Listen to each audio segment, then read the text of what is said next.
This program is suitable for all audiences.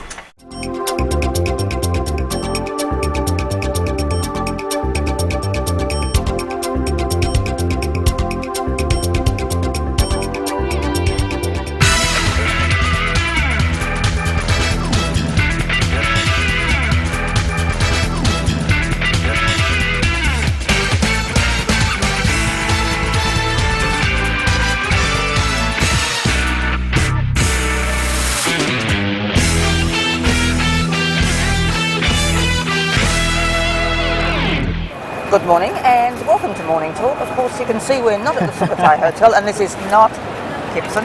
We're actually at the airport and we're on our way to India with Jet Airways.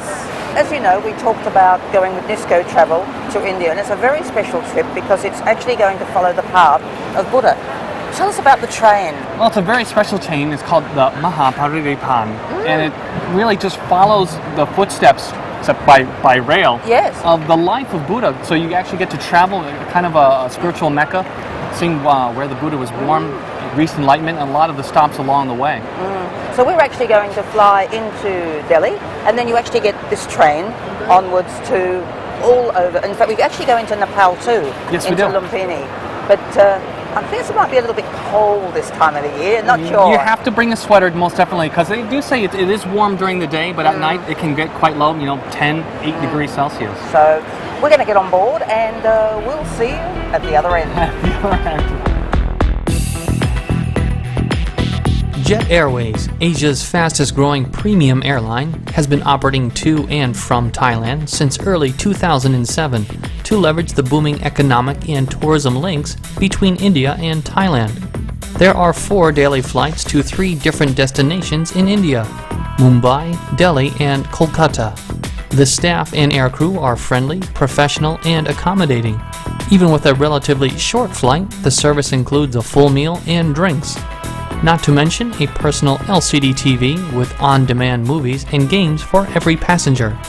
It makes the trip comfortable and go by very quickly. So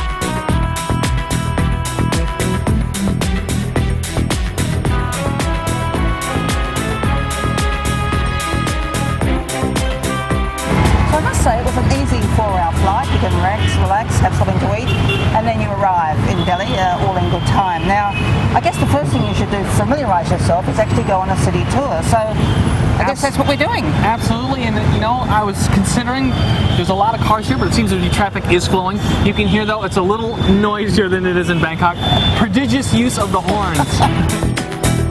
The Indian capital of Delhi has a long history, including a history as the capital of several empires, which may even date back to 300 BC. Today, Delhi is a major cultural, political, and commercial center of India. It is the 8th largest metropolis in the world, with a population more than 12.25 million inhabitants in the territory and with over 15.9 million residents. As we travel around, there are so many things to see. You cannot fit it all in this trip, but Nisco Travel have done a great job in actually taking us to the selected locations. Of course, we have Kundarirat with us. Where are we now? We are on the way now to see Akshardham, the most beautiful places of Hindu people. Inside there are many beautiful architecture that we can see, which done by Hindu people. And the great is the building that they are building, from their heart, that we can see. It's hard to believe that Sawa Minlayan Akshardham was built in just 5 years by volunteers who worked 24 hours per day to complete this huge showcase of Indian culture and spirituality. Opening on the 6th of November 2005, it took 300 million man-hours to carve 300,000 stones. The focal point of the complex is the Grand Akshardham Monument, built of pink sandstone and white marble. Surrounding the main monument, there are 148 stone elephants, showing their harmony with man, and a holy body of water with lotus flowers, known as Narayan Sarovar, is a place for pilgrims to meet. It is certainly a place of faith and peace.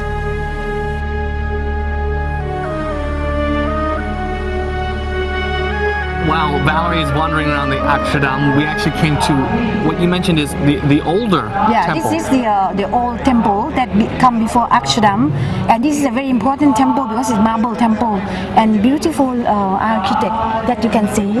And this is the most important because it's in the city, right in the city of Delhi. So the people are coming mostly here. Well, as you mentioned, the sculpture is absolutely beautiful, all hand carved, Yes, that's right. just like Akshardham is. Yes.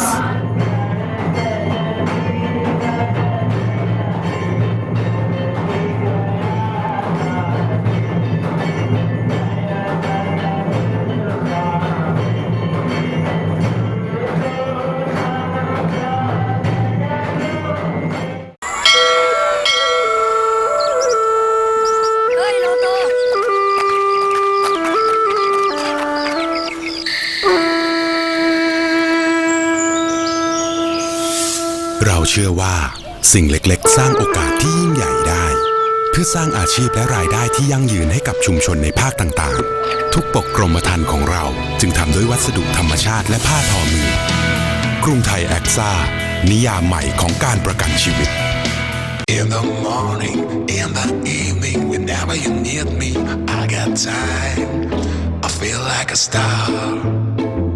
I feel like a star.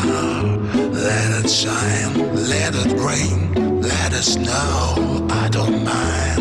I'm a Pisces, you're a Cancer. Baby, believe me, that's a sign.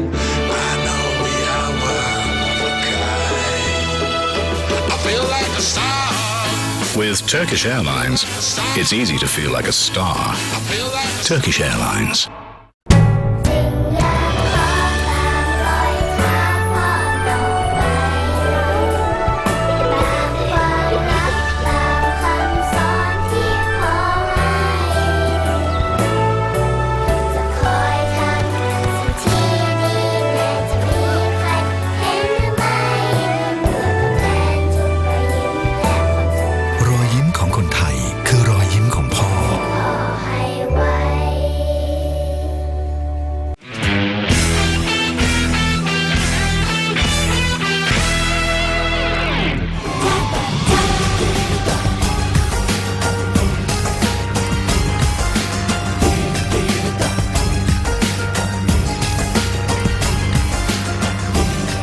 Now, as we know, when Thais come to any country, they always want to shop. So, obviously, very early on in the agenda is the opportunity to shop at Cottage Industries.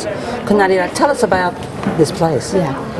The cottage industry is belong to the government, and compared to Thailand, it's just like OTOP products. So all the product that they are bringing to this shop is mostly already screened, and the quality is very good. And comparing to the price, is reasonable. So most of the client, when we are bringing them here, we bring them here because we will not be having problem on buying the price.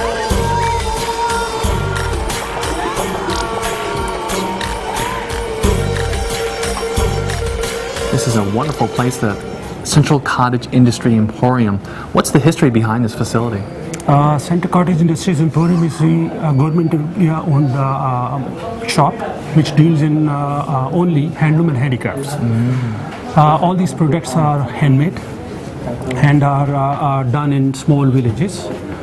Our job is to give marketing support to the craftsmen so that they get the right price for the right kind of product. You mentioned it's a government initiative under a particular ministry, or? Yeah, it is under the Ministry of Textile. Ministry of Textile has this department which is dealing with most of the handloom and handicrafts. They also give them support of designing, financial, marketing, so that whatever is made in small villages is sold in the market, properly. So this is how it is. We have also design cell which give them design input so that accordingly they can produce products which are sellable in the market, are acceptable in the market also. We have our showroom in more of metropolitans also. We have a shop in Chennai, we have one in Bangalore, one in Mumbai, one in Kolkata. We have franchise in Delhi, which is Gurgaon, and one overseas also in Denmark, Copenhagen. How many different things can you buy? We have 6 levels in these shops, and it's very difficult to say. It can be 1 million even. And if I say it's all different. And it can change, and you can get new. And that's right.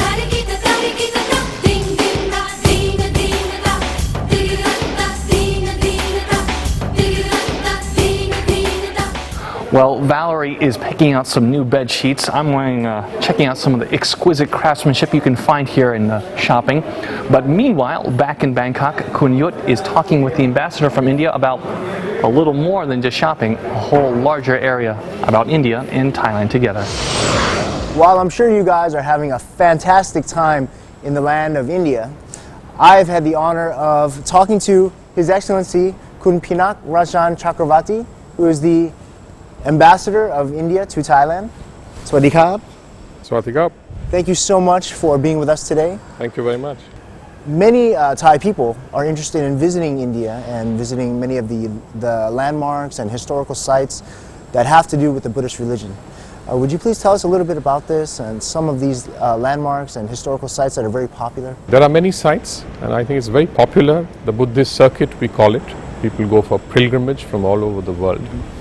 I think one of the major sites is Bodh Gaya, which is where Buddha attained enlightenment, and then Sarnath near Varanasi, where he preached, and then of course his birthplace of Lumbini, and then where he died, Kusinagar. So these are the four major sites. There are of course numerous monasteries littered all over India, which people can go, and it depends on how much time you can spend. Right. There is a very well-developed infrastructure, at least at the major Buddhist sites. There are some remote areas where there may not be certain, let's say, world-class infrastructure. But I have myself been to Bodh Gaya, to Varanasi, to Sarnath, and there are excellent arrangements there. Travel agencies can look after various, accommodation, transport, and everything like that. These places are well connected through airways, airlines, the very large Indian railway system which connects the whole country. And what are the major tourist destinations in India, and are they the most popular because of the ties to the Buddhist religion, or because they are the most industrialized cities? There are two aspects to this. One is of course the ties to the Buddhist religion, and there are others which have no ties to the Buddhist religion but obviously are of value on the tourist circuit because of, let's say, because of a building or because of certain connections with Indian legends or history. Taj Mahal, for example, which is a well-known icon, really a building, it was a monument to a queen, it's her memorial. So there you have it, folks. For those of you who would like to visit India, with over 100 flights flying back and forth from Thailand, and also with a great infrastructure in India to support your trip, you just have to decide how much budget do you have, how long would you like to stay, and do your research before you go so you know exactly where you want to visit and what kind of sites you want to see. Your Excellency, thank you very much for being with us today. Khop khun mak krab. Thank you very much. Thank you, Yut, and His Excellency, the Ambassador from India. I have to say, Yut's doing a great job filling in my shoes, but Yes. I enjoy being here in India. I bet. We've just actually come across from the cottage industry store, which is owned by the government, to have a look at the Genpat market. Now, what I'm told is that anything you want to buy, you can buy here. There's a lot of variety, and the other thing is here, you can actually bargain. Now, in Thailand, you know how we love bargaining, so there's a few things I'm looking at thinking, well, maybe we can get a little better price, but have to be, I'm sure we'll get your bargaining skills on. Well, exactly, and I'm never quite sure whether to buy here or buy when we're actually on the train going up country, but I guess that in Delhi it's the whole range of product, where when you go to the various places on the train, on the Buddhist tour, what you're going to do is you're going to find different things to buy from those different areas. So I think we'll just go in here and have a look. The prices? I think the best advice Very is good. being a very large empty suitcase for all the stuff you'll buy. See you then.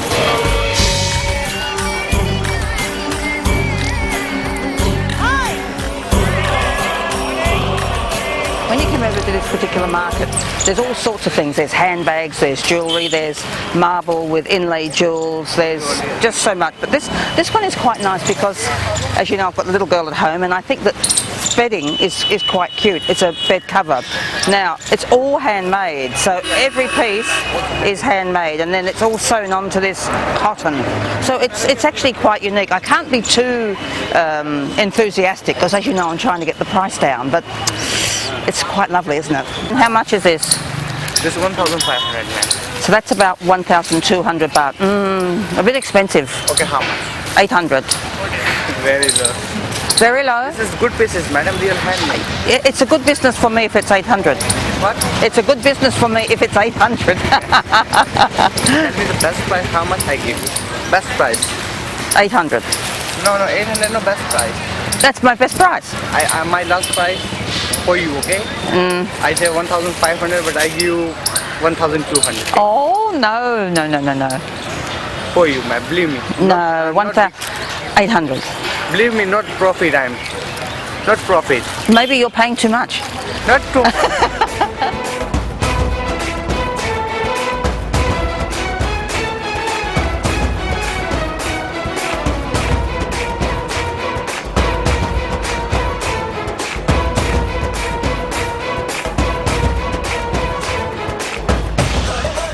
Well, the whole tour group just spent a very, well, we just might say a crazed time doing some shopping. We're going to see what people bought. So walking around, seeing if anything was bought. สวัสดีครับ สวัสดีค่ะ ซื้ออะไรบ้างครับ ซื้อสร้อยค่ะ100 รูปีค่ะ 100 rupees for all of those. แล้วก็เป็นกระปุกนะคะ Oh, one whole handful. 70 บาท 70 บาท 70 บาท ซองใส่แว่นตา ดีมาก แล้วก็กล่องใส่ อะไรครับ ทั้งหมด 1,046 รูปีค่ะ ถูกนะ ถูก It's an earring, right? 124 บาทค่ะ คู่หนึ่งค่ะ เสื้อค่ะ เสื้อ ค่ะ ขอดูหน่อยไหม มากค่ะ ตัวหนึ่ง200 กว่าบาทแล้วค่ะ Handmade. โอ้โหดีมากเลย And I didn't buy anything because I was interviewing. Travel around India by road can take time, and of course there are many people, which also slows down the traffic flow. Of course domestic flights are available, but you cannot see a great deal from the air. There's no chance to get in touch with the local lifestyle. Traveling by train around India is the best choice, especially on this trip, Mahaparinivan Special or Buddhist Circuit Train.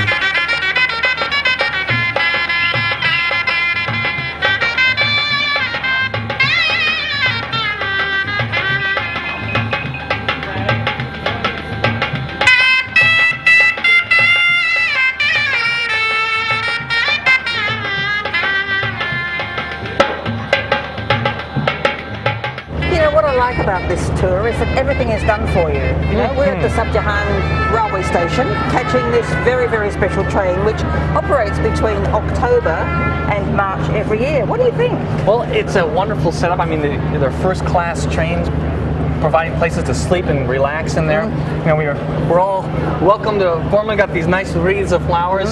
It's a great. And of course, the Mahaparinivan Express. So this is what we're going on. We're going to share some of the experiences with you. These Buddhist tours are very, very special. Indian Railways has one of the largest and busiest rail networks in the world, transporting over 18 million passengers and more than 2 million tons of freight daily, covering 6,909 stations over a total route length of more than 63,327 kilometers around the country. However, the Mahaparinivan Special is run by Indian Railway Catering and Tourism Corporation Limited, or IRCTC. Well, I found my carriage, so let's take a look inside and see what the amenities are like aboard this train. First impressions look very nice. And it's a whole cabin. There are a whole carriage. There's actually private cabins here, and they look absolutely great. Oh, here's mine right here.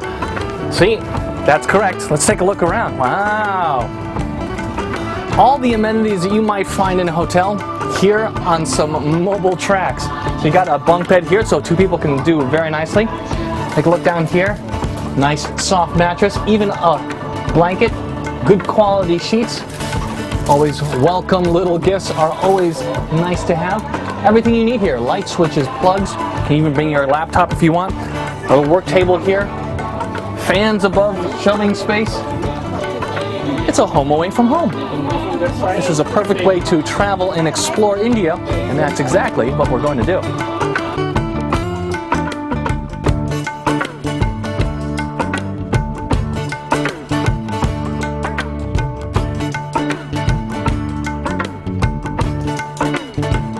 Absolutely amazing. They can fit all of this on a train, full service shower, bathroom as well. Before we continue our tour though, just give me 5 minutes. Gotta go to the bathroom.